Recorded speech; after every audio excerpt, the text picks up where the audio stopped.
Terima kasih Anda masih bersama saya di acara Ki Candy, dan saya akan melanjutkan pertanyaan mengenai pengalaman spiritual aslinya ketika dinyatakan mati suri. Nah, tadi disebutkan oleh paman Anda, Pak Rustam, bahwa Anda mengatakan, Pak, mati itu sakit. Apa yang Anda rasakan waktu itu? Rasa dada sesak, terus sakitnya tuh seperti ditusuk pedang, terus seperti kulit binatang Dikuliti gitu? dikuliti hidup-hidup. Sakit sekali waktu itu Sakit rasanya? sekali. Terus di dada saya terasa sesak. Setelah itu paman saya mengajar saya mengucap kalimat thayyibah, terus mengucap dua kalimat syahadat, asyhadu an la ilaha illallah wa asyhadu anna muhammadar rasulullah. Apa betul waktu roh Anda itu dicabut dari kaki gitu, Ya. Anda bisa melihat jasad Anda? Sempat saya melihat jasad saya pada waktu itu, tapi sebentar. Setelah itu saya dibawa pergi oleh dua orang malaikat ini. Dan pada waktu itu saya ingin ketemu sama ayah saya. Kebetulan ayah saya sudah meninggal. Dan suatu ayah saya meninggal, dia berusia 55 tahun. Setelah saya ketemu di sana, dia tuh berusia muda. Kok muda? Berusia 17 sampai 20 saya perkira. Anda sempat ngobrol dengan ayah? Sempat. Apa yang Anda sampaikan? Waktu itu ayah nangis. Ayah saya bilang, kenapa kamu kesini nak? Pulanglah. Di rumah tidak ada orang. Kasihan lihat ibumu dan adik-adikmu. Tidak ayah, janjiku sama Allah sudah sampai. Dan pada waktu itu ayah saya menangis. Lalu apa yang dia ucapkan? Diam aja dia. Tersilang. Kembali ke malaikat tadi, bentuk yang Anda lihat seperti apa malaikat ini? Dia ini laki-laki, tapi mukanya sama semua. Berapa malaikat? Dua. Iya. Fisiknya seperti apa? Seperti berserban, berpakaian ihram, mukanya sama. Wajahnya seperti apa?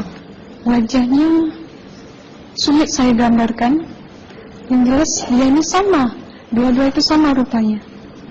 Apakah ada ucapan dari dua sosok yang Anda anggap malaikat itu? Ada. Apa kata mereka?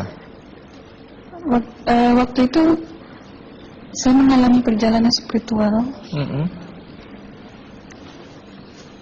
Saya disoal oleh malaikat itu dengan sebutan ma ayyutuka, siapa Tuhanmu, katanya.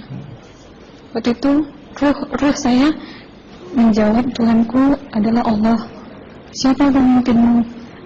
Pemimpinku adalah Nabi Muhammad sallallahu alaihi wasallam. Mana kiblatmu? Kiblatku adalah Ka'bah.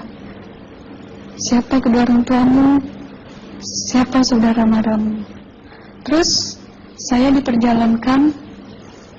Setelah itu kedua orang malaikat ini memimpin tangan saya, tangan kiri saya, membawa saya ke satu tempat, menduduki saya di sebuah kursi. Pada waktu itu kursinya tuh empuk, mungkin 8 busanya ya, cantik.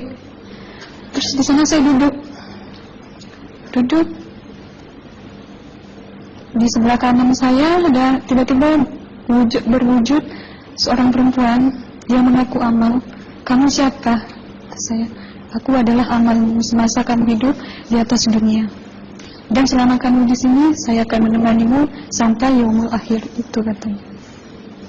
Dan pada waktu itu saya melihat perempuan-perempuan solehah berpakaian muslimah, berkerudung, mencium pipi kanan, pipi kiri. Mungkin salam perkenalan pertama waktu menduduki di situ.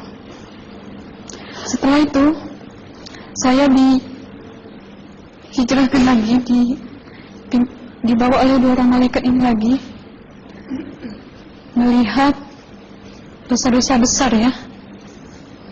Di sana saya diperlihatkan ada seorang laki-laki memikul besi di bahunya. Saya perkirakan besi itu mungkin beratnya tuh berton kali ya, Berat sekali ya. berat sekali. Terus dia berjalan nggak sampai-sampai ke tujuannya, berlumuran darah nanah, baunya na'udzubillah misalnya. Bajunya tuh sobek-sobek. Waktu itu roh saya disaksikan oleh Amal.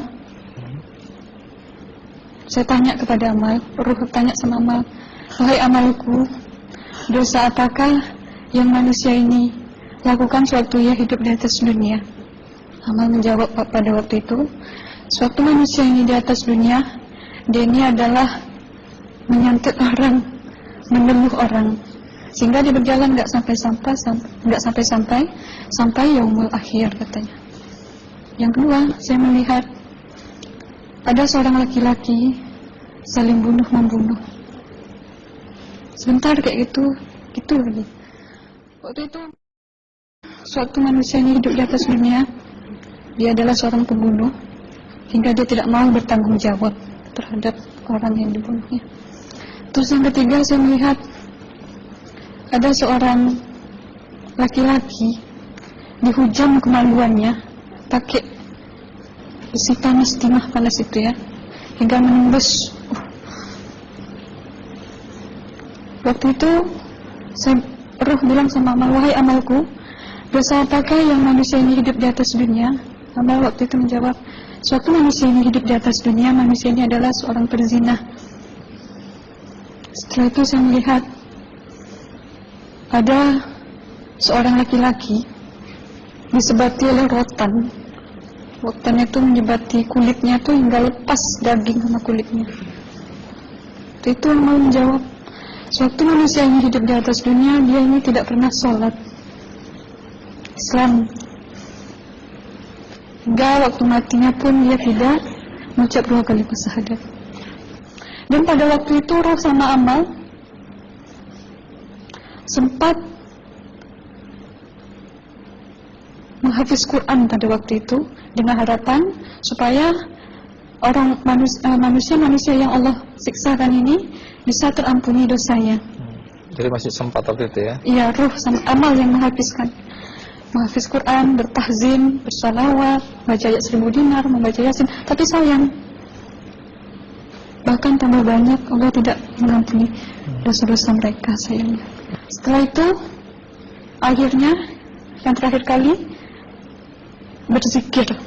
Zikir saya pada waktu itu, subhanallah, walhamdulillah, wa la ilaha illallah, wallahu akbar, la haula wa la quwwata illa billahil aliyyil azim. Sekuat-kuatnya nada saya berteriak. Tiba-tiba saya merasakan detik jantung ya. Waktu itu mungkin paman saya yang menyaksikan. Itu saya koma. Disitulah sebenarnya Anda kembali ke jasad ya? Iya, benar. Jadi banyak sekali Anda menyaksikan kejadian-kejadian di alam sana ya. Nah, menarik karena waktu kami menghubungin Mbak Aslina, pada dasarnya Mbak Aslina keberatan menceritakan kembali kisahnya.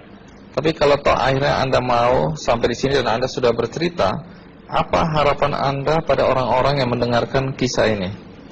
Ya, harapan saya pertama, ya lebih banyak mumpung menyambut puasa ya, lebih banyak mendekat diri aja sama Allah, perbanyakkan amalan soleh, perbanyakkan zikir, perbanyakkan sholawat, baca Quran, dan sebagainya. Itu harapan Anda ya? Iya. Baik, terima kasih Mbak Aslina ya, sudah datang dari Bengkalis.